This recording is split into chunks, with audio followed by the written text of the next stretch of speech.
Yesus, kami berdoa. Kita yang siap diberkati oleh kebenaran firman Tuhan, katakan bersama-sama. Amin. Shalom. Shalom. Shalom Naomi. Shalom. Menjua-jua kita Karina. Ya, itu saja yang saya tahu. Dan juga ujung belah. Kayak Karina ini. Terima kasih buat kesempatannya, senang sekali bisa berkumpul dengan Bapak di Pertengkap ya, dan berlindung dengan ibu kami sekalian. Terima kasih pendeta buat kesempatannya. Apakah ada PowerPoint, ada lesson point?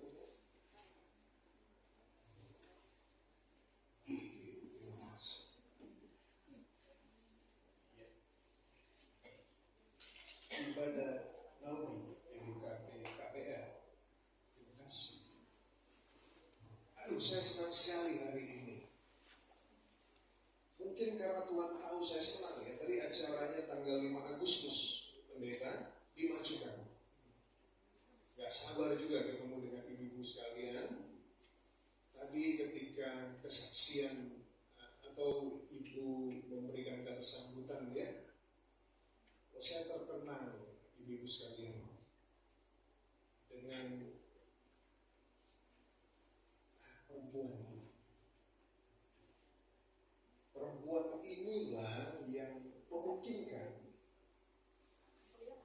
atau doanya lah yang memungkinkan saya bisa berdiri di depan ibu-ibu sekalian. Saya memanggilnya Mama. Jadi mama saya ini, saya cerita sedikit dengan panitia waktu itu. Mama saya ini usia 35 tahun, ditinggal mati oleh papa saya.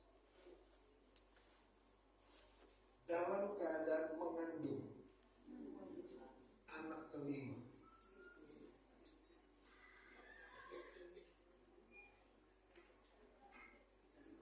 Dan salah satu kekuatan dia dapatkan, mama saya ini kami di Papua, lalu kemudian setelah papa meninggal, kami ke Jakarta, pindah ke Jakarta. 3 orang abang saya, 2 orang kakak saya, itok saya, sempat dititipkan dulu di Pakam, lalu mama berjuang dulu di Jakarta selama 1 tahun. Dan salah satu yang membuat dia kuat, kalau di GBKP itu ada Naomi, di AKBP pendeta ada Inahana. Jadi ketika tadi ibu, kalau orang Batak tuh maaf ya kalau saya salah ya, bilangnya Inang gitu. Kalau pendeta biasanya kalau ketemu tidak terlalu ini panggil saja Inang atau Nandi tadi. Betul ya, bisa begitu ya. Nandi tadi apa ya, bersaksi. Aduh, saya memang siapkan slide ini, tapi ingatan itu menjadi sangat kuat terhadap mama saya ini. 35 tahun. Tapi kalau saya bisa berdiri karena saya bisa menjadi hamba Tuhan, itu karena wanita yang sederhana ini, yang doanya tidak sederhana, yang doanya tidak sederhana. Dan ada komunitasnya namanya Inahana. Dan karena itu hari ini kita sama-sama mau belajar dari kebenaran firman Tuhan. Oh iya, sebentar ya, saya perkenalkan dulu ya. Saya juga nggak sendirian ya. Ada ditemani oleh wanita yang hebat juga, ini istri saya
Atau dalam bahasa yang lebih sederhana, resiliensi adalah kemampuan bangkit kembali secara positif dari kejadian yang tidak menyenangkan. Mama saya ada beberapa teman dekatnya, pendeta, suka kumpul di rumah, dan satu kali saya bukan bermaksud mendengarkan apa yang dibicarakan, tetapi beliau bercerita ketika awal-awal di Jakarta itu pernah ada satu kejadian ketika berjalan, rumah kami nggak jauh dari Senen, di Johar Baru. Dia jalan di kereta, mau menyeberang itu kereta, lalu kemudian pikiran itu karena beban yang begitu berat, bukan hanya ingat kepada almarhum bapak saya, tapi bagaimana ini anak-anak ini. Lalu seperti kosong begitu pikirannya, tiba-tiba ada yang teriak, "Bu, Bu!" Dia baru sadar kereta mau lewat. Dan saudara-saudara, ada kejadian yang kita sepakat. Ketika kehilangan orang yang kita kasihi, itu bukan hal yang mudah. Tetapi resiliensi adalah kemampuan bangkit kembali secara positif dari kejadian yang tidak menyenangkan.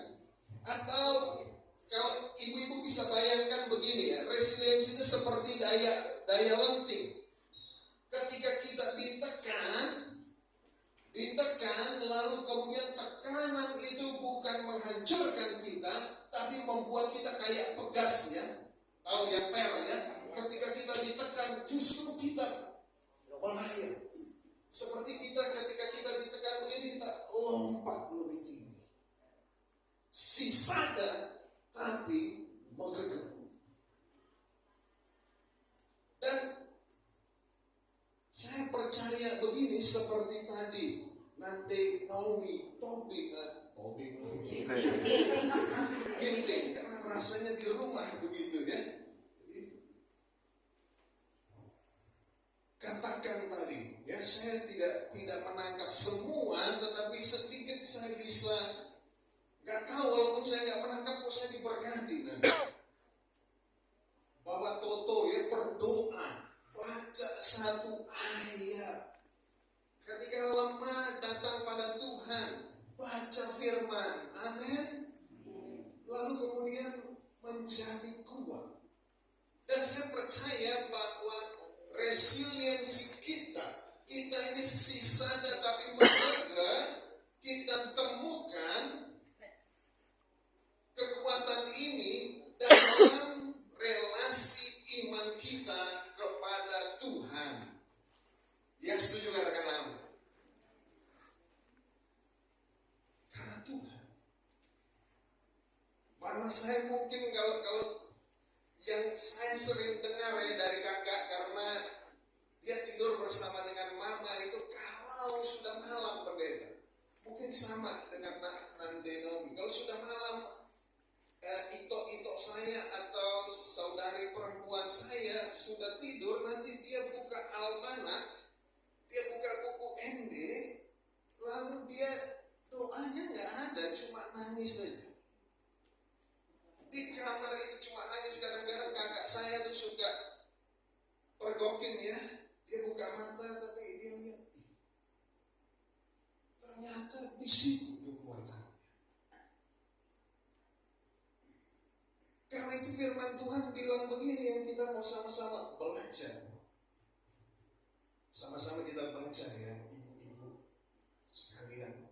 Mazmur 37 ayat 23 dan 24. Bersama-sama kita baca 1, 2, 3. Tuhan menetapkan langkah-langkah orang yang hidupnya berkenan kepadanya. Apabila ia jatuh, tidak sampai tergeletak. Sebab Tuhan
sampai tergeletak sebab Tuhan menopang tangan. Dari sini kita belajar sisa tapi megeri. Ya, dalam versi bahasa Indonesia sehari-hari Tuhan membimbing orang di jalan yang harus ditempuhnya. Ia meneguhkan orang yang hidupnya berkenan kepadanya. Bila jatuh, ia tak akan luka parah sebab Tuhan memegang tangan. Dari sini kita belajar, ibu-ibu sekalian. Kita belajar bagaimana kita bisa sisa tetapi megeri. Bagaimana kita bisa punya daya lenting ketika tekanan itu datang. Kita enggak hancur, tetapi kemudian tekanan itu kemudian memberikan kepada kita kekuatan untuk bangkit. Firman Tuhan katakan dalam Yesaya 40, tetapi orang-orang yang menanti-nantikan Tuhan, ia mendapat kekuatan baru. Ia terbang tinggi dengan kekuatan sayapnya. Ia berlari dan tidak menjadi letih. Ia berjalan dan tidak menjadi lesu. Luar biasa. Anginnya kencang, ibu-ibu. Tetapi Raja Wali itu, dia hanya berserah saja. Sayapnya hanya dibentangkan saja. Dia tuh terbang semakin tinggi. Bagaimana bisa? Mazmur 37 ayat 23 dan 24 memberikan kepada kita prinsip yang semestinya kita pegang agar kita resilient, agar kita sisada tapi megeri. Yang pertama, ibu-ibu, kita baca sama-sama 1, 2, 3. Terbuka pada ketetapan Tuhan. Terbuka pada ketetapan Tuhan. Tuhan menetapkan langkah-langkah orang yang hidupnya berkenan kepadanya. Yang paling penting begini, yang paling penting adalah kita harus menyadari ada yang merancang, menetapkan kehidupan kita. Dan kita harus sadar yang merancang kehidupan kita itu, yang pertama dia tahu yang terbaik buat kita. Amin. Walaupun kelihatannya dengan mata manusia kita, kejadian yang kita alami kok begini banget. Aku udah sungguh-sungguh ikut Tuhan. Tetapi kita memegang bahwa dia tahu yang terbaik. Amin. Bukan hanya itu, terbuka pada ketetapan Tuhan itu juga yang kedua, kita percaya bahwa ia baik. Amin. Kebaikannya tidak bisa diukur dengan apa yang kita alami. Kebaikannya melampaui situasi kehidupan kita. Seperti orang tua yang kayaknya dia marahin anaknya, arahkan anaknya, menghukum anaknya. Tapi itu semua baru nanti anaknya sadari, karena anak ini dalam keterbatasannya nggak tahu. Baru ketika sudah besar, oh ini maksudnya. Karena di dalam proses tersebut kemudian kita menjadi sadar. Tapi kan yang paling penting adalah ketika seorang anak, ya, yang paling penting ketika dia ada sesuatu yang dilakukan orang tuanya, situasi yang dialami, kemudian dia tahu bahwa oh iya, mama saya baik, bapak saya baik. Dan ingat, ini kemudian menyadarkan kita nggak bisa apa-apa tanpa menyandarkan diri pada Tuhan. Amin. Yang bisa kita lakukan adalah lakukan yang terbaik.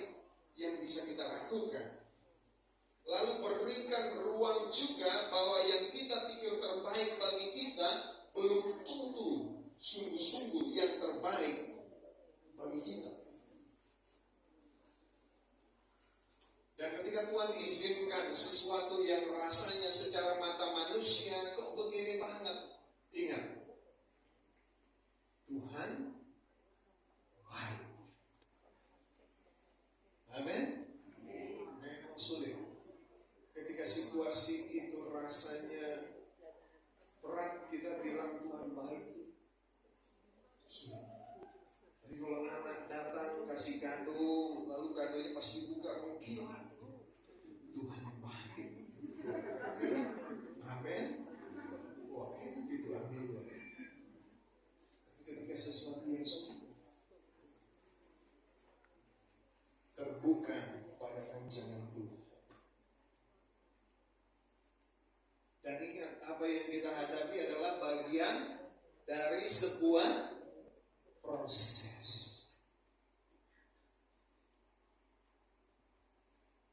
Dan bersyukur. Saya merasa begini, saya merasa mama saya itu menjadi, bukan bersyukur karena bapak itu meninggal, tetapi mama itu betul-betul kayak kalau sama Tuhan itu kok bisa menangis gitu. Yang mungkin kalau masih ada relasi itu, keberhargaan relasi dengan Tuhan itu tidak semegah. Air mata itu adalah air mata yang menyatakan, Tuhan tolong, Tuhan lihat anak-anak. Lihat ya, para pahlawan iman. Abraham diberitahu oleh Tuhan perjanjian Tuhan, berkat yang dia terima. Yusuf begitu juga. Yusuf itu dari awal waktu dia muda, Tuhan bilang, kamu itu akan menjadi orang besar, kamu akan menjadi pemimpin bagi keluarga. Yang ada apa? Dia mengalami, dia dibuang oleh kakak-kakaknya. Dia apalagi masuk ke dalam penjara. Tapi ternyata ketika dia dibuang, dia belajar mengurus rumah tangga bosnya Potifar. Ketika dia di penjara, dia coba mengatur bagaimana berjalannya penjara tersebut. Dan Tuhan itu kemudian dalam pembentukannya, kemudian Tuhan menjadikan Yusuf Mangkubung. Ibu-ibu sekalian, penting terbuka bagi ketetapan Tuhan. Karena begini, ketika dalam keadaan sulit, kalau dalam keadaan yang baik, lalu kita bilang Tuhan baik, oh itu bagus. Tapi ketika dalam keadaan sulit, sambil meneteskan air mata, kemudian kita bilang Tuhan engkau baik. Itu penyembahan yang berbau harum di hadapan Tuhan. Amin. Kadang Naomi, terpana ya. Si Sadat tapi kadang Naomi, si Sadat tangannya ibu-ibuku. Kadang Naomi, si Sadat tapi wah, ini kayak nanti kepala sekolah ini, semangat begitu ya. Beliau hebat karena saya dulu sama-sama mengajar dengan putri beliau, dan beliau kalau putrinya hebat, orang lihat siapa mamanya. Seorang Naomi. Kadang Naomi, si Sadat tapi coba sekarang colek kanan kirinya, bilang kamu hebat. Kamu hebat. Sekarang ibu-ibu ya, tepuk sekeras-keras. Sekeras. Bukan maksudnya. Dan bilang kamu hebat.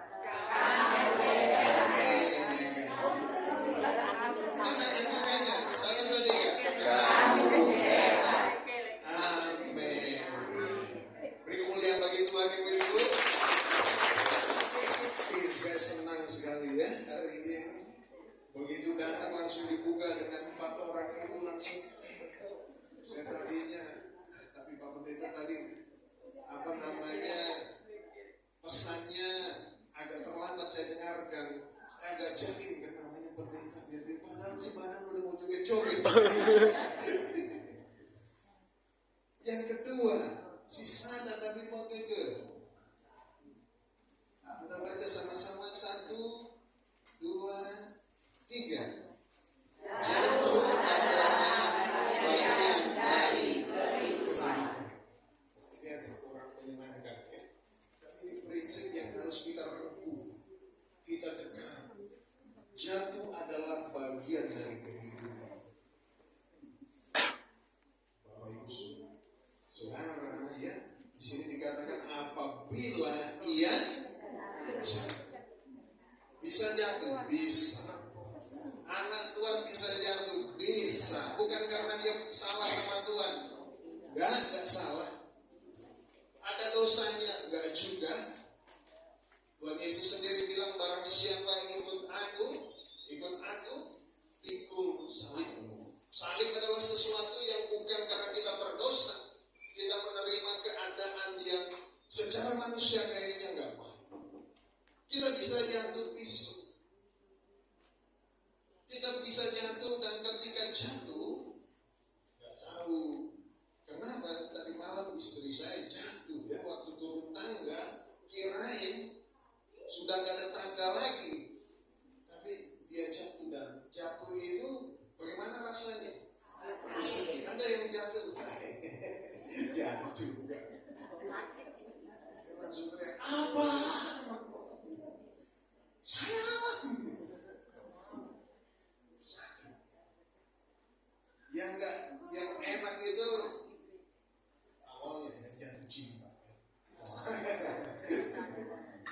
Tapi jatuh cinta juga ujungnya bisa cukup sekali ya, merasa kegagalan cinta.